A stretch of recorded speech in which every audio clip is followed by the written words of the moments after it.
LPG ગેસની સ્થિતિ પર રાજ્ય સરકારે પણ પ્રતિક્રિયા આપી છે। વિધાનસભામાં પુરવઠા મંત્રી રમણ સોલંકીએ નિવેદન આપ્યું। રાજ્ય સરકાર એલપીજી બાબતે ચિંતા કરી રહી હોવાનું પુરવઠા મંત્રીએ કહ્યું છે। એલપીજીની સ્થિતિ પર મોનિટરિંગ કરવામાં આવી રહ્યું છે।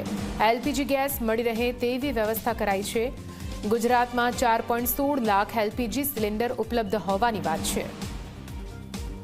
વધુ માહિતી સાથે સંવાદદાતા હેતલ જોડાઈ ગયા છે। હેતલ, યુદ્ધની પરિસ્થિતિ વચ્ચે એલપીજી ગેસના સિલિન્ડરને લઈને જે અત્યારે હાલ અફરાતફરીનો માહોલ લોકોમાં જોવા મળી રહ્યો છે, જો કે સતત સાંત્વના સરકાર આપી રહી છે, ફરી એકવાર પ્રતિક્રિયા સામે આવી છે, શું કહેવાયું હેતલ?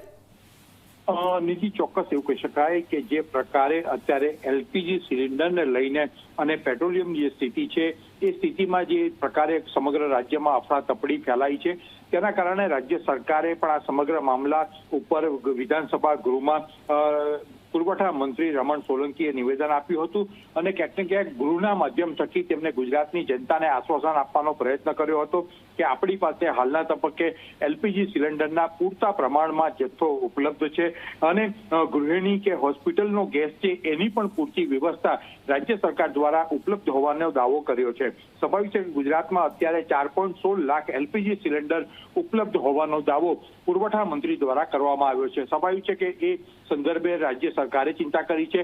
આ અગાઉ પણ ગૃહમાં અર્જુન મોઢવાડિયાએ પણ એક પોઈન્ટ ઓફ ઓર્ડરમાં પોતાની રીતે સ્પષ્ટ જણાવ્યું હતું કે મુખ્યમંત્રી પણ સતત ચિંતિત છે અને મોરબીના સિરામિક ઉદ્યોગને પણ ગેસને કોઈ મુશ્કેલી ન પડે એ પ્રકારની વ્યવસ્થા કરવામાં આવી રહી છે। સાથે સાથે અત્યારે જે પરિસ્થિતિ ઊભી થઈ છે એ પરિસ્થિતિમાં ગુજરાત પાસે પૂરતો જથ્થો હોવાથી કોઈ પણ અફરાતફરી ન મચાવે તે પ્રકારનો વિધાનસભા ગૃહ દ્વારા સંદેશો આપવાનો પ્રયત્ન છે।